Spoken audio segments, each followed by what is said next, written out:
छठ पूजा में 36 घंटे का निर्जल व्रत रखा जाता है। सोचिए क्या तपस्या है। अगर आपने व्रत रखा हुआ है तो व्रत खोलने की कुछ खास नियम आपको बताती हूँ।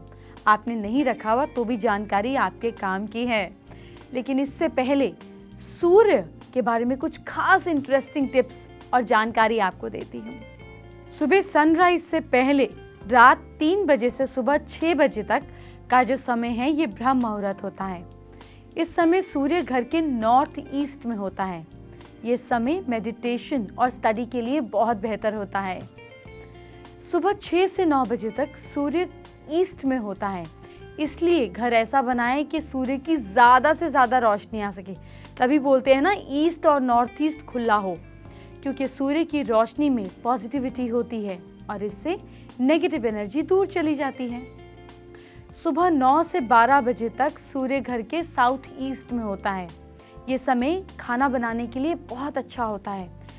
घर में खाना बनाते समय किचन में आपका डायरेक्शन जब साउथ ईस्ट में होता है तो कितने जर्म्स, कितनी नेगेटिविटी किचन की वैसे ही चली जाती है जब सूर्य की रोशनी अंदर आती है। दोपहर 12 बजे से 3 बजे तक का आराम का समय होता है, इसलिए सूर्य जो है इस समय साउथ वेस्ट में होता है। तो ये डायरेक्शन स्टडी रूम के लिए, लाइब्रेरी के लिए, बेडरूम के लिए अच्छी होती है।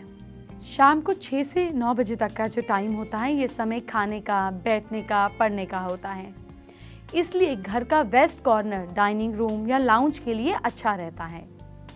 और जो रात का 9 बजे से लेकर आधी रात तक का टाइम है सूर्य घर के नॉर्थ वेस्ट में होता है। ये जगह बेडरूम के लिए बेनिफिशियल होती है। और मिडनाइट एकदम सुबह 3 बजे तक सूर्य घर के नॉर्थ में होता है। ये समय बहुत ही कॉन्फिडेंशियल होता है। ये दिशा और समय कीमती चीज़ें और जेवरात रखने के लिए बिल्कुल परफेक्ट है। अब आप मेरा इशारा समझ गए ना कि पैसे कितने बजे तिजोरी में रखने हैं और तिजोरी कहाँ पर होनी चाहिए। इसीलिए नॉर्थ डायरेक्शन माँ लक्ष्मी की डायरेक्शन मानी जाती है, क्योंकि पैसा तो ऐसे ही आता है कि दबे पाँव किसी को पता भी ना चले। छठ का व्रत सबसे कठोर व्रत माना जाता है, क्योंकि 36 आवर्स कुछ भी नहीं खाते, कुछ भी नहीं पीते। तो इसके खोलने के कुछ नियम भी हैं। जब आप फास्ट रखते हैं तो यही नियम तब भी अप्लाई किया करें। क्या है ये नियम, जानिए।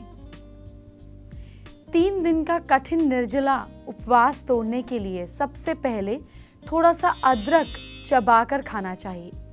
अदरक चबाने के बाद गुनगुने पानी में आपको गुड़ को घोलकर पीना चाहिए, क्योंकि लंबे फास्टिंग के बाद पेट में एसिडिटी होने के चांसेस बढ़ जाते हैं।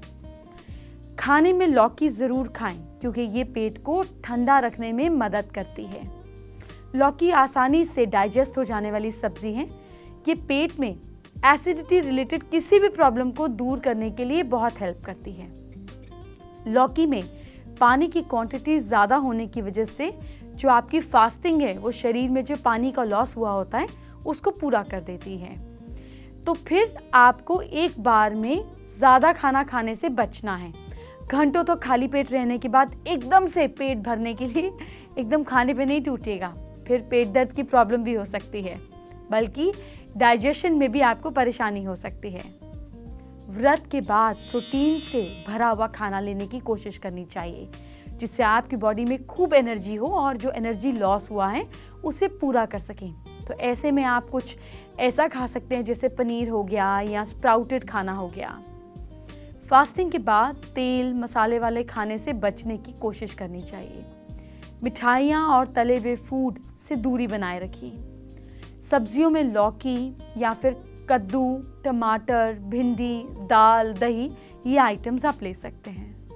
आज शाम कैसे करें छठ पूजा? आज छठ पूजा से संबंधित सभी प्रसाद बनाएं। प्रसाद बनाते समय अपनी पवित्रता का और साफ सफाई का बहुत ध्यान रखना चाहिए। शाम से पहले नदी या तालाब में जाएं। सूर्य को दूध और जल से अर्घ दें। एक मिट्टी का दीपक साथ में ज़रूर जलाएं। पॉसिबल हो तो सूर्यास्त होने तक जल में ही रहें। सूर्यास्त के बाद सभी लोग घर वापस आ जाएं। आज सूर्यास्त के समय नोट कर लें, टाइम नोट कर लें, ताकि आप समय से पहले पहुंचकर अपनी पूजा ठीक ढंग से कर सकें। अब अगर आपने छठ का व्रत नहीं भी रखा हुआ, अपनी टेरेस या अपनी बालकनी में जाएं या ऐसी जगह पर जाएं जहां से आपको सनसेट होते हुए दिखे। आपको क्या करना है कि एक ऐसे बर्तन ले लीजिए और मिट्टी के भी जैसे वो उरली आती है उसमें पानी भरिए और उसमें खड़े हो जाइए, और जब सनसेट होने लगे तो आपको सूर्य को अर्घ देना है, और सूर्य को अर्घ देना है दूध और पानी के साथ। अगर आप, जैसे मैंने आपको पहले भी बताया कि सूर्य की 2 वाइफ्स हैं, उषा और प्रत्युषा। जो शाम की लास्ट किरण होती है उनका नाम प्रत्युषा, और जो सुबह की पहली किरण है उनका नाम उषा। जब आप इन दोनों किरणों की इस खास दिन पर पूजा करते हैं तो आपकी लाइफ में प्रॉब्लम्स का एंड होता है। प्रत्युषा सनसेट, प्रॉब्लम्स का एंड। और अगले दिन जब आप उषा की पूजा करते हैं यानी कि सूर्य की पहली किरण को अर्घ देते हैं तो आपकी ज़िंदगी की नई शुरुआत होती है। आपने व्रत रखा है या नहीं रखा, ये उपाय कर लीजिए और देखिए प्रॉब्लम्स कैसे ख़त्म होती हैं और लाइफ में न्यू जर्नी कैसे शुरू होती है।